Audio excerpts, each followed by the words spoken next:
네, 오늘 장모닝 시작해 보도록 하겠습니다. 토마토 투자자문 강재현 운용력과 이야기를 나눠보죠. 안녕하십니까? 네, 안녕하십니까? 네. 자, 수요일입니다. 오늘은 어떤 체크 포인트들 봐야 될까요? 여기 환율이 좀 많이 올랐습니다. 그렇습니다. 그래서 어저께도 환율이 좀 올라왔었는데, 그랬죠. 이제 미국에서 국제금리가 2.93, 94 이렇게까지 올라왔는데, 3 가겠어요. 그죠? 예. 거기다가 이제 달러 인덱스까지도 상승세가 계속해서 이어지다 100달러 보니까 넘었죠. 예. 예, 101 근처까지 101, 왔습니다. 예, 예. 그러다 보니까 이제 국내 원달 환율이 여기 환율에서 1240까지 올라왔다 됩니다. 근데 이제 환율이 올라갔다가 무조건 나쁜 건 아닌데, 나쁜 거죠. 외국인 수급이 안 들어오는데. 그러니까 단순 수급을 볼 때는 네. 이제 외국인 입장에서는 지금 당장은 안 좋은 쪽이 될 수밖에 없고 그쵸, 예. 반대로 수출을 중심한 기업들 같은 경우는 실적에는 긍정적 요인. 네, 그래서 네. 사실 앞서 발표한 기업들의 실적을 보게 되면은 수출을 주로 하는 기업들 같은 경우는 실적이 잘 나온 케이스거든요. 예. 근데 또 한편으로 얘기하면은 반대로 시장에서 중장기로 들어오는 외국인 같은 경우는 네. 나중에 환율이 떨어진다, 안정화될 거니까 그러면 오히려 환차익까지 볼 수 있는 좋은 메리트가 될 수가 있겠죠. 그렇죠. 그러니까 이거는 사실 셈법이 좀 복잡하다라고 볼 수 있는데 이 부분을 조금 얘기를 해야 될 것 같고 네.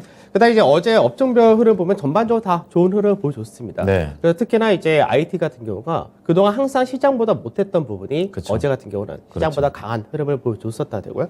그다음에 이제 뭐 이슈를 보게 된다면 이제 어저께 삼성전자에서 대규모 투자를 발표를 그렇죠. 했었는데 예, 예. 사실 이것도 약간 디테일하게 들어가면은 대규모 투자는 아닙니다. 근데 다만 이게 모멘텀이 되면서 네. 시장에서 이제 관련된 종목군도 움직였었고 하이닉스도 마찬가지로 움직였었고 네. 그다음에 이제 리오프닝 관련해서 사실 이번 주 월요일부터 사회적 거리두기가 완전히 해소가 해제됐죠. 됐죠. 마스크 빼고. 그래서 이제 그 부분을 볼 때는 이제 리오프닝 관련주들이 굉장히 좋을 줄 알았는데 네. 실제로 뚜껑을 열어보니까 이제 음식료 관련된 일부를 제외하고는 사실 별로 효과가 없습니다. 차별화가 나왔군요. 그렇죠. 근데 이것도 왜 그런지 그중에서 특히 이제 리오프닝 대표적인 수혜주다라고 하는 항공주에 네. 대해서 좀 얘기를 해드리도록 하죠. 네. 자, 그러면은 환율 얘기부터 해보겠습니다. 저는 이제 뭐 외국인이 계속해서 환율 높으니까 안 들어온다 이런 관점으로 계속 설명을 들어서 그런가 보다 싶은데 또 어제는 환율 그대로인데 여기 또 들어와요. 이거 어떻게 해석해야 됩니까? 그러니까 지금 사실 이제 환율을 네. 기업들 입장에서 보게 되면 환율이 전에도 얘기했지만 네. 올라가는 부분이 나쁘다가 아닙니다. 오히려 수출하는 기업들 같은 경우는 환율의 약세란 부분이 그쪽한테는 오히려 좋죠. 좋은 거죠. 예. 근데 다만 시장에서 외국인 투자자 입장에서는 환율이 올라가면 한차 손을 본다 예. 이 부분이었었는데 근데 이것도 반대로 얘기하면 예. 외국인들이 팔만큼 팔았다면 한차 손에 대해서 사실 우려할 부분이 없어지겠죠. 그렇죠. 사는 것만 생각하면. 그죠. 예. 또 하나는 중장기로 한 쪽 입장에서는 네. 결국 환율이라는 부분은 결국 나중에 안정화될 거다라고 생각한다면 네. 결국 지금부터 꾸준히 모아간다면 나중에 환율이 떨어지고 주가가 올라가면 더 많은 이익을 볼 수가 있다가 되겠죠. 중장기라고 말씀하시는 그죠. 거는 외국인도 성격이 나눠져 있다. 그죠. 바로 이런 그 거군요. 부분입니다. 예, 예. 그래서 사실 아직까지도 외국인들의 매도가 굉장히 많이 나오고 그쵸, 있고 예. 그 안에서도 이제 사는 종목과 네. 파는 종목이 많이 나눠져 있는데 네, 네. 이제 실제로 외국인들도 우리가 단순하게 외국인 통틀어서 얘기를 하지만 네. 미국계가 있고 유럽계가 있고 뭐 중동 하다못해 일본 중국까지 여러 외인들이 있는데 그런 것까지 알아야 각자의 돼요? 셈법이 다 다르다는 거죠. 아, 그렇군요. 한번 화면을 보게 되면은 네. 환율 같은 경우는 이제 어저께 1236원대까지 올라왔다 되죠. 그 여기 환율은 1245까지 왔으니까 네. 다시 한번 3월 달에 고가 라인 때 왔다 됩니다. 다시 가네요. 예. 그럼 여기서 투자자분들 입장에서는 환율이 또 올라가니까 시장이 또 외국인이- 빠질 수가 있다라는 생각을 할 수가 있다. 그렇죠. 예, 그렇죠. 아무래도 여태가 그게 왔으니까. 네. 근데 그렇지 않을 가능성도 상당히 높다는 부분을 생각을 해야 될 것 같은데 근거를 한번 볼게요. 우선은 시장에서 실적이 중요한 시장이니까 네. 그것도 중요하지만 지금 보게 되면은 지금 자금 자체가 지금 미국계 자금이라고 제가 네. 딱 해놓은 것이 일본과 아일랜드를 포함한 자금이고요. 네. 영국계라고 하는 쪽은 이제 룩셈부르크까지 포함을 했다가 됩니다. 나누셨어요. 그러면 지금 작년 11월 달 같은 경우는 영국계나 미국계나 모두 다 순매수가 들어왔던 케이스였고요. 네. 12월 달 됐을 때는 미국계는 들어왔는데 영국계는 매도를 했고 네. 1월 달에도 미국계는 들어왔었습니다. 예. 근데 영국계가 또 매도를 했었죠. 그 다음에 2월 달에가 어떤 이슈가 있었냐면 러시아 우크라이나의 본격적인 지정학적 리스크가 그렇죠. 발생했을 때 예. 이때는 동반 매도가 나왔고요. 그리고 지난달 같은 경우는 미국계는 매수한 반면에 유럽계, 영국계는 또다시 매도를 했다가 되죠. 그러니까 어떤 차이냐면 영국계 쪽은 주로 헤지펀드가 많이 움직인다 이렇게 보시면 되는데 네. 이쪽 같은 경우는 헤지펀드이기 때문에 단기적인 흐름에 대해서도 굉장히 좀 민감하고요. 그럼 환율에 민감하겠네요. 환율에서 민감하다 되죠. 예. 그러니까 소위 말해서 헤지펀드 같은 경우는 롱숏 전략을 상당히 많이 쓰는 케이스입니다. 네네네. 그럼 시장에서 환율이 우선은 올라간다 했을 때는 롱숏 전략에서 숏 전략이 굉장히 우세해질 수밖에 없다는 그렇죠. 거고 네. 숏 전략 자체도 거기서 수익을 낸다 하더라도 한 차 손을 또 보기 때문에 네. 사실 주로 매도가 나올 수밖에 없는 여건. 그런 성격이 영국계. 그죠. 그다음에 미국계 같은 경우는 중장기 성향을 가지고 있다 이렇게 보시면 되는데, 그렇죠. 또 미국계 같은 경우는 현재 국내 증시가 싼 종목군들 너무 싸죠. 그렇죠. 그 상태에서 환율이 계속 올라간 부분이 네. 나중에 환율이 떨어지는 과정이 나온다면은 어. 그때는 오히려 더 이익에 볼 수 있는 케이스가 되니까요. 그럼 미국계 입장에서는 지금 환율과 상관없이 이제 사겠다라는 쪽인 거고, 영국계는 오히려 짧게 보니까 여기에서 해지를 봐서 환율에 영향을 많이 받는다. 그죠. 예, 그래서 그렇군요. 지금 예. 현재 시장에서도 사실 딱 보게 되면 전체 시장이 안 되는 게 아니죠. 그렇죠. 대형이 다 안 되는 것도 아니고 시장에서 되는 업종이나 종목은 꾸준하게 되고 그러니까 해석이 안 되는 쪽은 사실 어려웠어요. 안 되는 거거든요. 예. 그러니까 이 부분은 전체로 통으로 얘기할 때는 유동성 장세가 이제는 꺾이는 과정이기 때문에 네. 실적이라든지 확실한 성장, 업황 이런 것들을 보고 선택적으로 좋은 종목군들만 들어온다가 되는 건데, 그렇죠. 그 와중에서 전체적 시장을 매도하던 부분은 어느 정도는 일단이 되었다 이렇게도 볼 수 있는 거예요. 그럼 영국계가 거의 다 팔았다 이렇게 볼 수 있는 건가요? 거의 많이 팔았다라고 보고 있습니다. 그래서 1분기 동안만 생각을 해보면은 네. 1월 달부터 3월 달까지가 영국계가 한 6조 8천억 팔았고요. 예. 그다음에 미국계가 한 3조 3천억 매수를 했다가 되니까. 아, 여기서 밀린 거군요, 네. 미국계가. 그래서 이제 전체적으로 보면은 작년 12월 달, 1월 달, 그리고 3월 달 이때가 예. 점점점 영국계에서 매도가 좀 축소되는 모습이 나타난다 되겠죠. 그렇군요. 그럼 이제 환율 쪽에서도 이제 좀 더 미국계가 산다라는 것은 수급이 더 들어올 수 있다라는 확률로 말씀 좀 해주십니다. 자, 국내 업종별 등록 보겠습니다. 어제 뭐 다 올라와가지고요. 네, 어제 오랜만에 시장에서의 강세가 좀 두드러졌었죠. 그러네요. 그래서 어떻게 보면은 이번 주 들어오면서 네. 미증시와의 동조가 조금 약해졌다 이렇게도 볼 수 있는 아, 케이스인데, 그렇게 보세요? 이제 월요일 같은 경우는 장주 미선물의 하락이 좀 강했거든요. 네, 네. 근데 국내 증시는 약보합에서 마감되었고, 어제 같은 경우는 이제 미증시는 약보합 마감이었는데 네. 실제로 장주 미선은 좀 강했다가 좀 꺾였는데도 예. 그래도 강세가 나타났다는 거죠. 그러니까 수급에서가 외국인들이 우선 어저께는 장주에 매도가 없었으니까 그랬죠. 그런 부분에서 프로그램스까지 들어왔다는데 음. 전체적으로는 이제 코스닥이 1.45% 좀 더 강했고, 거래소가 이제 1% 조금 안 되는 상승이었고, 네. 대형이 좀 더 강했다 되겠죠. 네. 그러니까 제일 강세를 보였다가 된 쪽은 이제 반도체. 아, 그렇죠. 그러니까 반도체 장비 쪽 이쪽에서가 가장 강세를 보여줬었다 되고요. 네. 그 다음에가 이제 철강. 철강 같은 경우는 뭐 비철금속 관련된 고려인이나 이쪽은 계속해서 신고가인데, 네. 그동안은 중성 철강사들이 강했었죠. 근데 어제 같은 경우 대형. 대형 철강이 움직였다니까. 그 안에서 도네요. 네. 왜 그러냐면 예. 같은 철강 업종이고 같은 가격 상승이라든지 이런 수혜는 같이 보거든요. 다만 차이는 뭐냐면 네. 좀 더 가벼운 쪽과 수급이 좀 더 무거운 쪽으로 나눠진다는데, 네. 중성 철강사들이 다들 많이 올라오다 보니까 예. 같은 철강사 내에서도 대형 철강이 밸류가 더 싸진 상황이 돼버리는 거죠. 아, 그래서 글로 가는 그러면 거군요. 이제는 대형 철강 움직일 수 있는 여건이 만들어진다 이렇게 되는 겁니다. 기준이 밸류군요. 그죠? 예. 그 다음에 이제 시장에서 은행도 어저께 좀 움직였고, 근데 조선은 뭐 여전히 지금 시장에서 거의 너무나 강하다 이렇게 그렇죠. 얘기를 해야 될 것 예, 같고. 잘 나가요. 네. 그 다음에 이제 IT 쪽에서가 이제 1.13% 상승했다. 오랜만에 저렇게 이거죠. 빨갛게. 그래서 어제 같은 경우는 삼성전자도 장중에 2% 가까이 올라가다가 그렇죠. 결국은 1%가 안 돼서 마감되었는데, 하이닉스가 3% 이상의 상승을 보여줬었다. 네. 이 부분이 중요하다가 되는 거겠죠. 그렇군요.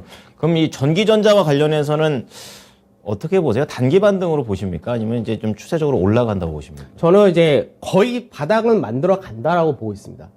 근데 아까 제가 그런 얘기 듣고 앞전에 사실 그런 얘기 해드렸지만, 네. 지금 삼성전자가 사가지고 나중에 하반기까지 본다면 삼성전자 수익 거의 낼 것이다라고 말씀을 드리는데, 그렇죠. 지금 당장 볼 때 메리트가 작다는 거죠. 삼성전자보다 하이닉스보다 다른 업종 종목군들이 더 메리트가 높다가 되다 보니까 네. 지금 시장에서는 확실하게 시장에서 좀 더 좋은 쪽, 그렇죠. 확실하게 업황이 개선되는 쪽, 이쪽을 좀 더 집중하다 보다 보니 아무래도 올라갈 수는 있어도 탄력적인 부분에서 아직까지 좀 약하다 정도. 네, 전기전자의 성격에 대해서 좀 알아봤습니다. 오랜만에 올라가지고 이제 본격적으로 가나 싶어서요. 자, 다음은 코스피 종합지수 좀 체크해 보겠습니다. 지금 이제 종합주가 지수를 보게 되면은 이제 네. 어저께 이제 2,720선 조금 아래서 마감이 그쵸, 되었습니다. 예. 그럼 이제 중요한 게 뭐냐면 이평선을 잠깐 보게 되면 네. 61선 이평을 21선이 돌파를 한 케이스가 이제 화요일 날 나타난 모습인데, 그럼 이제 이평이 밀집이 되었죠. 그렇죠. 그러면 이평에 밀집이 된 상태에서 이제 더 이상 나올 악재가 없다, 또는 수급에서 더 크게 외군의 매도가 나올 게 없다. 그러면 어떻게 돼요, 이제는 그러면? 위쪽으로 가는 그림이 나와줘야 되겠죠. 그렇군요. 그래서 아직까지는 거래 대금의 증가라는 부분이 좀 더 나와줘야지 확신을 가질 수 있는데 네. 아직 그 부분 좀 약하다 정도. 그다음에 이제 위에 있는 것은 이제 4월달 들어와서의 수급입니다. 네. 그러면 지금 현재는 아직까지 외인들이 계속해서 매도가 나오지만 어제와 그리고 월요일 같은 경우는 외국인의 매도가 많이 줄었죠. 그러네요. 그리고 이제 실제로 기관에서는 이제 앞전에 프로그램 중심으로 금융투자에서 움직이던 부분이 예. 이제는 매수가 어제는 많이 들어왔는데 골고루 들어오는 것 같아요. 근데 그 매수에서 금융투자만 들어온 게 아니라 네. 투신과 연기금, 상업펀드까지 골고루 들어오죠. 그러면 지금 현재 기관에서 투신이라든지 연기금, 상업펀드가 들어온 날짜가 딱 4월 8일부터 들어옵니다. 의미가 있습니까? 4월 7일이 예. 삼성전자 실적 발표를 한 날입니다. 아. 그러니까 제가 전에 그 얘기 했죠. 삼성전자가 실적이 컨센스 대비해서 1조 이상이 나와버리면 예. 1분기 전체 시장에서의 컨센스를 상향시켜버린 케이스가 되기 때문에 이렇게 되면 밸류 자체의 메리트를 높여주기 때문에 그렇죠. 예. 시장에서의 차단 지지력이 밸류적인 부분에서는 더 단단해진다는 거죠. 그럼 그 상태에서 삼성전자 실적을 보고 나서 삼성전자 사는 게 아니라 네. 그 외적으로 앞으로 실적이 더 좋아질 거. 그렇죠. 예. 그런 쪽으로 기관이나 연기금, 투신 이런 쪽에서가 적극적으로 움직인다 되는 거죠. 그러니까 하단이 삼성전자 때문에 탄탄해졌으니까 이제 실적이 더 잘 나올 거를 고르고 있는 기관이다 이런 그죠? 거군요. 예, 예. 그렇게 되는 거죠. 아. 그러다 보니까 시장에서 업종이나 종목군 내에서도 차별화가 더 확대가 되는 거고 강세 뛰는 쪽이 굉장히 강해진 거죠. 그래서 사실 기관에서 수급은 바뀌어진 케이스를 보여주고 있는 거고 네. 여기서 이제 외국인들의 수급적인 부분이 좀 더 개선되느냐 이게 중요하다 보시면 되겠습니다. 그렇습니다. 자, 전체적인 시장의 분위기가 조금씩 바뀌어가고 있는 그런 모습 보고 있는데요. 코스닥은 좀 어떻습니까? 코스닥도 바로 먼저 밑에 거래량 한번 보도록 하죠. 거래 대금을. 올라간 거 아닙니까? 거래 대금이 증가가 나왔죠. 네. 그러니까 거래 대금이 3월달 말부터 계속해서 하락을 보이다가 네. 어저께 거래 대금의 증가가 나왔다. 이 부분이 어디냐면 의미가 있다고 이거 말씀하시는 거 아닙니까? 이게 이거는? IT 부품입니다. 아. 그러니까 시장에서 잘 생각해야 될 게 네. 앞전에 코스닥에서의 급등이 가파르게 나타났던 거는 거의 2차 전지가 대부분 역할을 했었다가 되죠. 네네. 에코프로비움과 LNF를 중심으로 시가총액이 높으니까 그러니까 그쪽에서 올라가다가 그쪽의 위가 막히기 시작하니까 네. 거래 대금이 확 줄었다가 IT 부품 쪽에서가 어제 모멘텀이 들어오니까 이쪽에서가 활발하게 거래 대금이 증가가 나타난 거죠. 그러니까 성격이 시장에서 달라요. 코스닥은 지금 현재 어떻게 되냐면 네. 한쪽만 움직여서는 만일 그쪽이 날 꺾인다 했으면 다시 다 약해질 수밖에 없는데 네. 한쪽이 약해질 때 다른 쪽에서가 강세를 띄워주면 그럼 코스닥은 가능하다가 됩니다. 계속해서 지수보다는 업종별 싸움이 계속 가능하다 정도. 이건 긍정적인 걸로 봐야 되는 거군요. 그래서 수급을 보게 되면 아까 거래소가 약간 다른 게 뭐냐면 코스닥은 어제 외국인과 기관의 동반매수가 상당히 많았죠. 그러네요. 근데 이제 그 전까지를 보게 되면 그 전에는 수급적인 부분에서 아직까지 개선된 모습이 좀 거래소보다는 덜 나오게 됩니다. 어제 잠깐 샀어요. 예. 그죠? 왜 그러냐면 이쪽은 아직까지 실적에 대한 자신이 없기 때문에. 그런 심리가 코스닥 쪽에서는 코스피와 다르게 좀 반영이 되고 있습니다. 자, 예스홀로 들어가 보겠습니다. 종목 좀 볼 텐데요. 첫 번째 예스홀로입니다. 반도체 얘기 안 할 수가 없습니다. SK 하이닉스 사야 될까? 저는 조금 더 봐야 될 것 같은데 어떻습니까? 예스입니다. 예스. 사자. 그러니까 예. 어떤 관점이냐면 예. 사실 반도체가 예전처럼 안 좋아진 거라 뭐 굉장히 뭐 앞으로도 전망이 없다 이런 건 아닙니다. 절대 그렇게 될 수는 없는데 지금 삼성전자는 반도체뿐만 아니라 네. 스마트폰이라든지 그 외적으로 문제가 지금 계속 발생이 되다 보니까 그게 더 문제가 된 거고. 그렇죠. 반도체만 안 그죠? 하죠. 그러니까 하이닉스는 순수하게 거의 반도체 쪽만 체크가 되는 케이스인데 지금 하이닉스 같은 경우는 이제 제품 가격이 떨어지거나 이렇게 될 경우는 어느 정도 가격 조절이라든지 재고라든지 물량 조절을 할 수가 있는 네네. 현재 여건에 들어와 있는 거죠. 다만 이제 시장에서 불안한 건 뭐냐면 디램 현물 가격이 지금 6주, 7주째 계속해서 빠지다 보니까 안 좋은 거네요. 그러니까 2분기의 고정가도 당연히 떨어질 수밖에 없을 것이다. 예, 예. 그리고 하반기에 대한 불확실성을 계속 가져가는 거죠. 그럼 악재가 계속 있는데 왜 예스입니까? 싸니까요. 싸다. 그리고 사실 반도체는 시장에서 좋다 할 때가 어떻게 보면은 예. 가장 고가인 거고 아. 반대로 네. 앞으로 어떻게 될지 몰라 불안해라고 할 때가 어떨 때는 대부분이 저가가 많이 만들어지는 그 케이스인데 우선 하이닉스 실적 먼저 바로 보도록 하죠. 네. 하이닉스가 작년 같은 경우가 영업이익이 12조가 나왔고요. 그래가지고 작년에는 주가가 그래도 강세 뛰었었고 그랬네요. 올해 같은 경우 실적 전망이 나쁘냐라고 볼 때 나쁘지가 않습니다. 계속 올라가는데. 그래서 실적이 올해 아무리 못해도 13조는 나온다. 그러니까 네. 좋게 얘기한 쪽은 15조도 얘기하는데 아무리 못해도 13조는 나온다 정도 이렇게 네. 되는데 그렇게 따지면 현재 주가가 한 7에서 8% 미만. 그러니까 7에서 8% 미만 시장보다 싼 겁니다. 그렇죠. 근데 지금 현재 하이닉스 같은 경우가 어떤 과정이냐면 앞으로 이제 디램이라든지 이런 메모리 쪽이 네. 그러니까 PC 쪽도 수요가 감소가 되고요. 그쵸. 스마트폰 쪽도 어느 정도 감소가 된다 하기 때문에 네. 앞으로의 전망이 불투명하다 이렇게도 얘기하지만 네. 전체적으로 가전이건 자동차건 계속해서 반도체에 대한 수요는 계속 증가합니다. 아, 그렇죠. 어차피 새로운 기기는 계속해서 나올 수밖에 없기 때문에 그래서 그런 부분을 본다면 네. 나쁘다고 볼 건 없는 그런 케이스인데 네. 우선 시장에서 우려가 크다 보니까 그런 부분에서 탄력적인 상승이 좀 힘들다 정도 이렇게 되는데 지금 하이닉스 같은 경우는 2020년도 코로나 발생되기 전에 고가 라인 때까지 현재 내려온 거거든요. 그러네요. 그러니까 8월달 같은 경우가 가파르게 내려왔다가 가파르게 반등을 했고 예. 그거 나서 지금 내려온 거죠. 그러면 지금 현재 하이닉스 같은 경우는 쌍바닥 만들어가는 과정이다가 가능합니다. 그러니까 예전에 우리가 코로나 때 한번 무너졌었죠. 네. 그러고 나서 반등하다가 다시 한번 저점 만들었다가 나중에 올라갈 때 보면 이 과정이 쌍바닥이었거든요. 그렇군요. 그러니까 지금도 사실 그런 과정을 보일 수 있다 이렇게 보는 건데 쌍바닥으로. 그래서 저 같은 경우는 이제 한 10만 5천 자리 전후가 되면 네. 굉장히 살만한 가격대다 이렇게 보고 있습니다. 다만 시간 투자는 좀 해야 된다 이렇게까지도 생각을 하셔야 되겠죠. 앞서 제가 질문했던 거랑 똑같은 답이 나왔습니다. 자, SK 하이닉스의 탄력도는 글쎄, 하지만 올라는 갑니다. 자, 두 번째 예솔로 체크해 보겠습니다. 자, 리오프닝 대한항공. 저는 이거 놉니다. 네. 왜냐하면 충분히 리오프닝은 나온 것 같아요. 예. 네, 저도 놉니다. 그렇군요. 예. 그러니까 이제 리오프닝 전체를 제가 보는 관점은 어떤 거냐면 예. 제가 월요일에도 그 얘기 드렸지만 기존에 리오프닝이다 하면서 화장품이다 면세점이다 항공이다 이런 것보다는 네. 차라리 요즘 이제 리오프닝이 딱 사회적 거리도 끝나자마자 뉴스에 나오는 게 다들 늦게까지 술 마시고 노느라고 택시를 못 잡는다. 맞아요. 어제 봤어요. 회식을 많이 한다. 예. 그래서 이제 그런 관점에서 이제 고기 관련된 선진을 얘기했던 건데 사료도 나오고요. 네. 예. 근데 이제 대한항공 같은 경우는 사람들이 기대하는 부분이 어떤 거냐면 네. 본격적으로 해외 여행객이 크게 증가할 것이다. 사실 그런 법이거든요. 네네. 근데 사실 대한항공을 저 얘기할 때 이게 코로나 피해주였냐라고 하면은 저는 수혜주였다 이렇게 얘기를 해야 됩니다. 이거 솔직히 대한항공은 화물을 그죠? 화물을 화물 해가지고 운송이 예. 어마어마했었죠. 새로운 걸 찾아냈잖아요. 그죠? 예. 그러니까 왜 그러냐면은 지금 이제 작년에 이제 분기별 실적이라든지 네, 네, 매출을 좀 보게 되면은 국내선 매출 자체는 뭐 거의 뭐 얼마 안 되죠. 400억, 670억, 700억, 870억 이 정도밖에 안 됩니다. 작년 분기별로 보면은. 예. 그다음에 국제선 같은 경우가 1,100억. 그다음에 좀 작년 3분기, 4분기 되면서 2,600억, 2,900억 조금 이 더 정도 늘었네요. 늘어났죠. 예. 근데 실제로는 여기서 다 밑에 뽑아냈죠. 화물 쪽에 보면 1조 3천억, 그쵸. 1조 예. 5천억, 1조 6천억, 2조 1천억까지 늘어났죠. 예. 그러니까 화물 쪽이 거의 다 한 거죠. 그렇죠. 다 한 거죠. 근데 화물 쪽에서 이렇게 많은 화물이 예. 왜 운송비가 증가를 했는지 이 배경을 생각해야 되는데 어. 단순하게 우리가 미국에서 작년 연말에 항만 적체에 따라서 수송량이 늘어났다. 그쵸. 그거부터 시작했죠. 그죠? 이거 아니라 이것도 있었지만 예. 사실은 코로나 백신 네. 같은 경우 빨리 수송해야 됐었거든요. 백신을 그래서 그래서 비싼 운임 비용은 내더라도 그냥 한 빠르게 거죠. 백신을 가져왔어야 됐고 그렇죠, 예. 진단키트 같은 것도 빠르게 수출했어야 됐고 그 부분이었거든요. 그렇군요. 그럼 현재 그런 부분이 없어진다 해버리면은 실제로 운임 비용이 지금 떨어지기 시작합니다. 네. 그러면 현재 예상되는 게 올해 1분기 화물 매출을 보게 되면은 이 부분이 지금 2조에서 2조 정도 좀 안 되다가 예. 1조 4천억대, 1조 1천억대 이런 식으로 쭉쭉 떨어지기 시작하죠.